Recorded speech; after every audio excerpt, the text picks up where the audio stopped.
In the tradition of early America's Minutemen of 1776, who held themselves instantly ready for any attack, today's advanced Minuteman missiles will soon bring to our nation's defense more stamina and power, making it the fastest shot we can get aloft, and fired in salvos, the deadliest, with unequaled accuracy.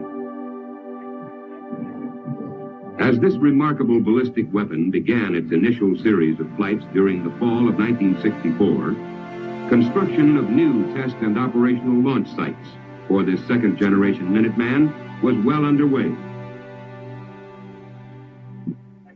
This vital progress in strengthening our missile defenses and the continuing expansion and modernization of our ICBM force is the substance of this report.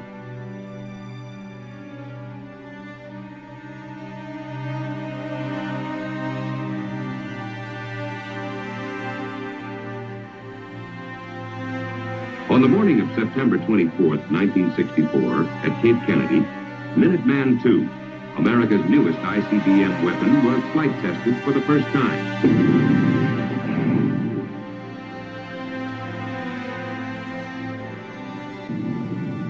In every respect, its performance was a total success. In the ensuing 9 months, 6 more advanced Minutemen were launched from the underground test silos at the Cape and flown, without a hitch, over 5,000 miles down the Air Force Eastern Test Range.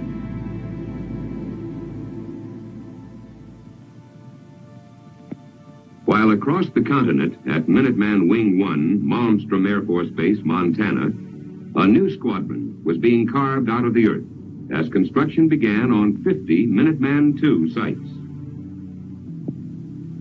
During this same period, VSD's Project Chalk Talk modified 13 surplus Atlas boosters, refitting them primarily for space research flights. And as vital force modernization programs for updating our Titan II and Minuteman I missiles began to roll forward, deactivation of 158 first-generation ICBM weapons was ordered. A historic event that marked the end of an era. Our initial ICBM deterrent force, now relatively slow-acting, too complex and too costly to be maintained, was being retired.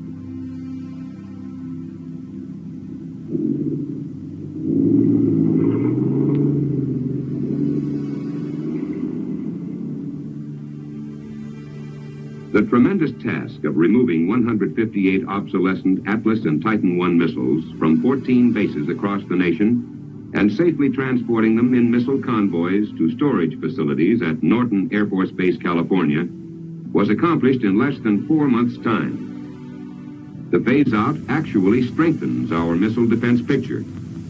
Now, only silo-launched Titan II and Minuteman forces remain in our ICBM arsenal.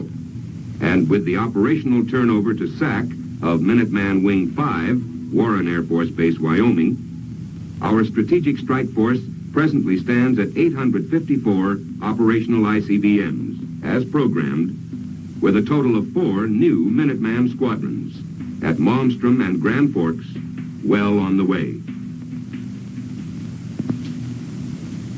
The operational turnover to SAC of the Minuteman I missiles at Warren occurred on June 30th. In a ceremony attended by military, state, and local dignitaries, VSD officially passed the 200 operational Wing 5 missiles to SAC.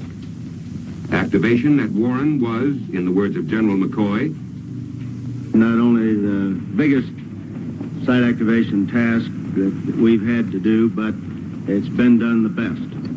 And it was completed not only on schedule, but 15 of the 20 flights were completed ahead of schedule. In the area of site activation, the advanced Minuteman is also playing a starring role. The enormous and complex job of building underground missile facilities is controlled from a Minuteman Action Center at Norton. Surrounded by banks of MINAC status boards, the program director and his staff meet weekly to offer guidance, untangle difficult problems, and coordinate the activities of all the Site Activation Task Force teams in the field.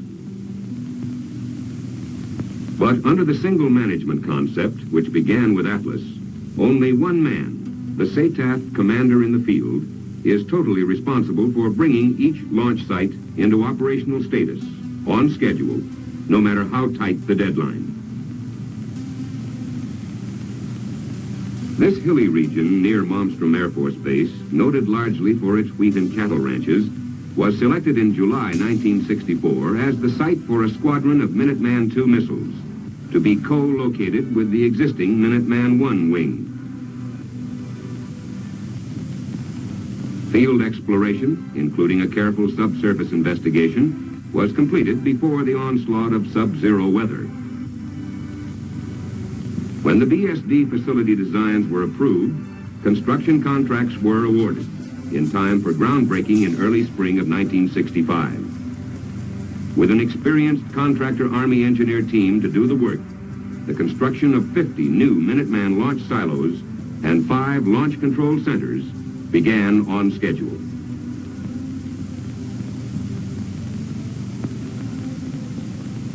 "650 miles due east of Malmstrom, along the Canadian border, Wing 6, the nation's most advanced Minuteman base, is currently under construction at Grand Forks, North Dakota.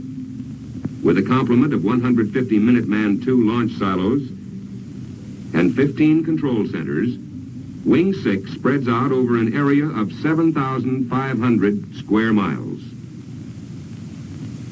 The launch complexes are linked by 1,000 miles of intersite communications cable, a job which previously required 2,000 miles, and by a newly developed medium-frequency ground wave transmission radio system, which provides an alternate command system for the missiles. Good progress has been made at Grand Forks during the report period. The construction of the Wing 6 launch silos and their blast-resistant control capsules goes on 50 feet below the Earth's surface and called for the removal of over 6 billion cubic yards of earth, 3 times the excavation work required at the earlier Minuteman wings. A SATAF project to remodel this former Sage building at Grand Forks has been completed. This facility now serves as SAC Minuteman Wing headquarters. On March 15th, the construction phase of the first flight of 10 launch silos was completed, and assembly, checkout, and equipment installation commenced. The work was accomplished on schedule, even though operations were severely hampered by the area's worst winter and the damaging effects of heavy spring flooding. These men know how to work around problems and deliver the goods. This time, theirs is a tall order: the construction turnover of all 15 Minuteman flights by the first quarter of 1966.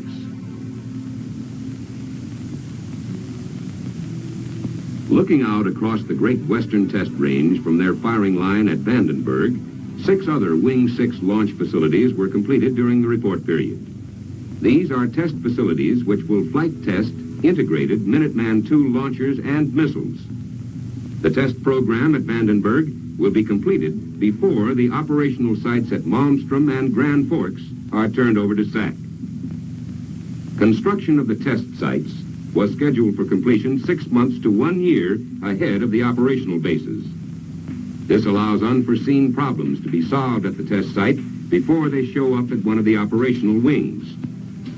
With the construction of Vandenberg Wing 6 test facilities completed in February, schedules call for the first test launch in August 1965, a flight which will prove out Minuteman II as a fully integrated weapon system. Concurrently, the Minuteman Force Modernization Program got underway at Vandenberg with the updating of 2 Minuteman I test sites. This huge follow-on program, involving Wings 1 through 5, will ultimately replace 800 Minuteman I ICBMs with the Minuteman II version of the missile, and the existing silos, launch control centers, and support equipment will be updated to accept the new bird. Overall support of the operational Minuteman weapon system is the responsibility of the Ogden Air Materiel Area, Hill Air Force Base, Utah. In February 1965, BSD began the construction of a Minuteman I engineering test facility here at Hill. Turnover to OAMA is scheduled for late 1965.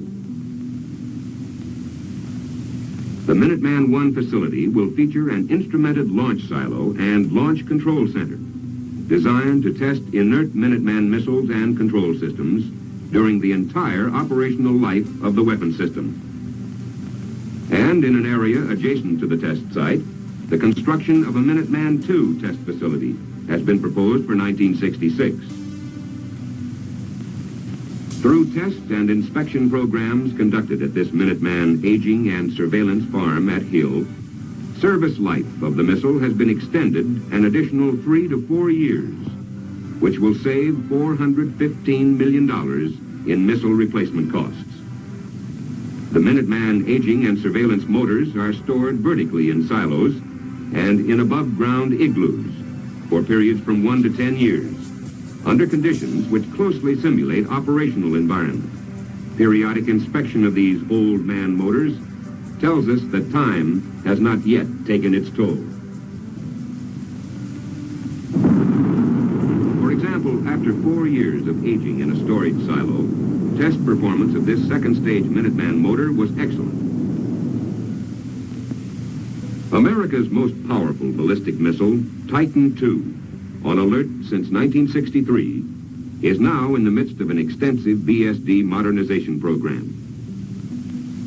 The complicated job of updating 54 missile facilities, which comprise the 6 Titan II squadrons at Little Rock, McConnell, and Davis-Monthan Air Force bases, breaks down into 4 projects: Top Banana, booster modification; RV update, re-entry vehicle improvement; guidance, system modification; and yard fence, launch facility modernization. The yard fence service and engineering project, which started in February at McConnell, will be finished in early 1966 at Davis-Monthan. Its primary mission is to improve facility resistance to nuclear attack by correcting any known hardness deficiencies. The guidance project and updating of the Mark VI re-entry vehicle, introducing changes in warhead arming and decoy deployment, were completed ahead of schedule. At the peak effort, teams worked 2 8-hour shifts, 6 days a week, making sure that each missile complex was off alert for the shortest possible time.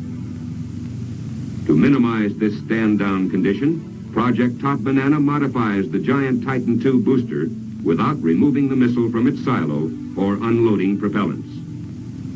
Dozens of modifications are being made, ranging from installation of a huge spring missile retaining device to these small miniaturized circuit boards. Whatever the size, each improvement brings longer life and greater effectiveness to the powerful Titan II weapon system. At widely scattered bases across the nation, many ICBM silos opened for the last time.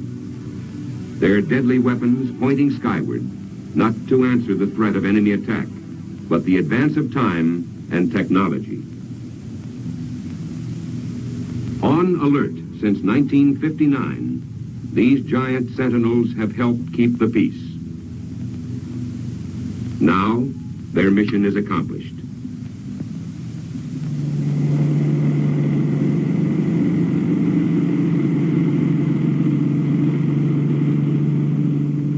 Teamwork between between SAC and the Logistics Command's deactivation teams, who delivered the ICBMs to special storage hangars near Norton Air Force Base, was responsible for the splendid success of this effort. By the spring of 1965, 149 missile sites had been phased out. As a result, a total of 225 ICBMs have now been retired from operational service, chalking up a savings of about $135 million a year in maintenance alone.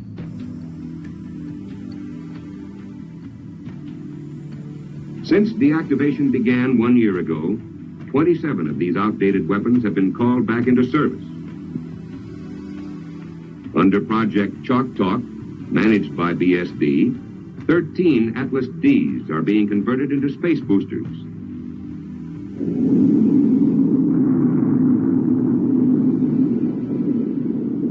Following the first Chalk Talk launch in January 1965, these modifications have occurred at the rate of one a month to support a variety of space research projects and for testing advanced re-entry systems and anti-missile radar systems. Every missile was carefully inspected from the inside out and often required over 200 repairs to damaged or outdated parts. If necessary, the engines were sent to Edwards Air Force Base for static test firing. In addition, industry teams, directed by the 6595th Aerospace Test Wing at Vandenberg, had to modify the launch pads assigned to Chalk Talk, as well as perform some 20 modifications to the missile itself. As final checkout began, it was evident that total cost savings for the entire project would reach $11.5 million.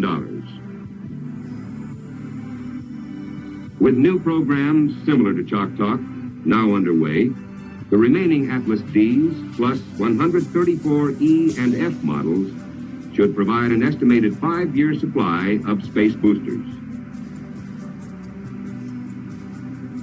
In the first months of 1965, our strategic strike force became 2 missile generations newer, making it stronger and more powerful. At the close of this report period, the biggest construction job in military history, that of creating a formidable 1,000 missile, 6-wing Minuteman force, moves into its final phase. From the Canadian border, south to the desert missile bases of Arizona, from the Atlantic test silos, west to the operational launchers on the Pacific, vital programs of the Ballistic Systems Division continue, developing, testing, and improving America's great ICBM weapon system.